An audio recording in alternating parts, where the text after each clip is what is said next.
It's Wednesday, May the 6th, and this is Morning Message.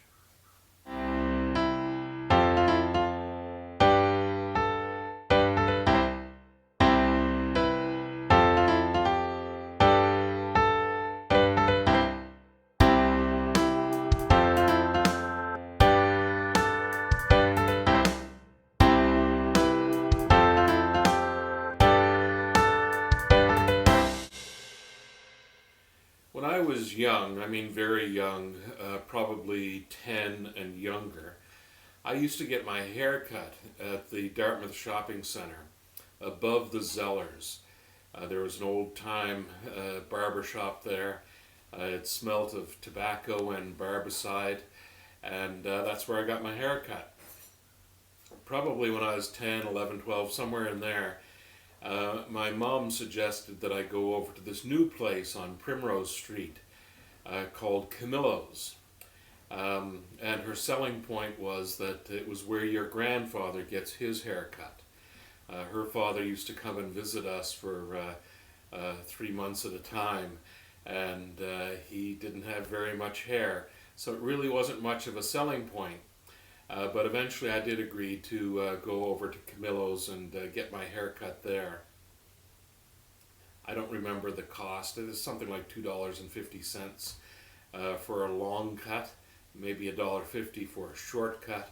Those were your choices. Anyway, I decided to go over there, and Camillo and his wife cut my hair for 20 years. Even when I lived in Toronto, I'd get my hair cut in the summertime when I was home in August, and wait until Christmas time when I was back in Dartmouth for Christmas, and then when I returned in the spring. Got my hair cut 3 times, I guess, in those days. And so even while I was living in Toronto, I'd get my hair cut at Camillo's. Years ago, Bruce Rainey used to have the late night news broadcast and something called Rainey's People. And Camillo was one of the people that was featured on Rainey's People. I remember one time going in, I was fairly young, I was in junior high school, and it was getting close to the start of school, grade 7 probably. I went over to get my hair cut on a Friday morning late in August. And usually Friday mornings it was very busy, lots of men there getting their hair cut for the weekend. But this particular morning there wasn't anybody there, so I walked in and I went straight up, got into a chair, and Camillo started cutting my hair. The style at the time, for most of us, was to have our hair probably to the bottom of our ear. And Camillo started cutting my hair, and he cut it way too short. I mean, it was really short. This other boy came in to the barber, and he was a shaggy dog kind of hair. I mean, his hair was down over his eyes, and it was really quite long.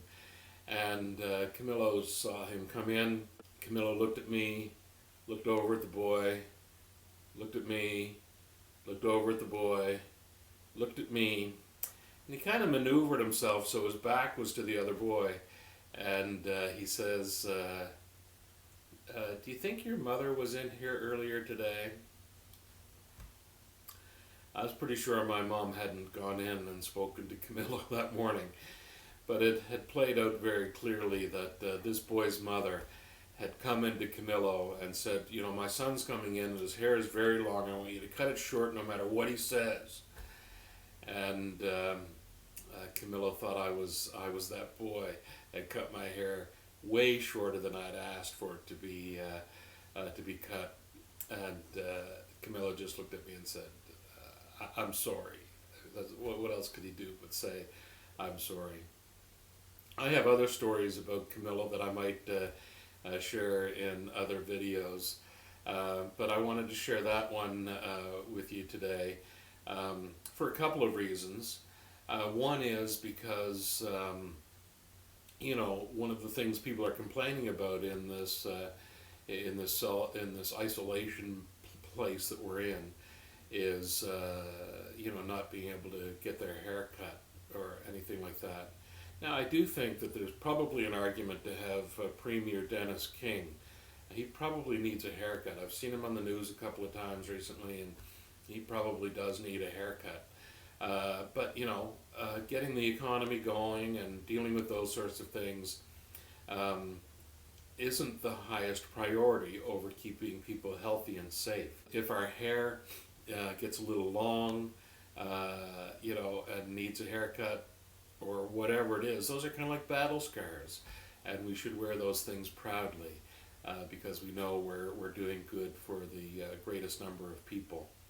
The other reason I share that story is just to draw in a little bit of a faith component, and that's how important forgiveness is. I mean, hair grows back, so I didn't have any difficulty forgiving Camillo for his mistake. It still is a really important component to our Christian faith, and as much as we'd like to think that it's a good and positive thing for the person we're forgiving, really, when it comes down to it, I'm freed of whatever anger or frustration I might have had towards another person when I forgive them.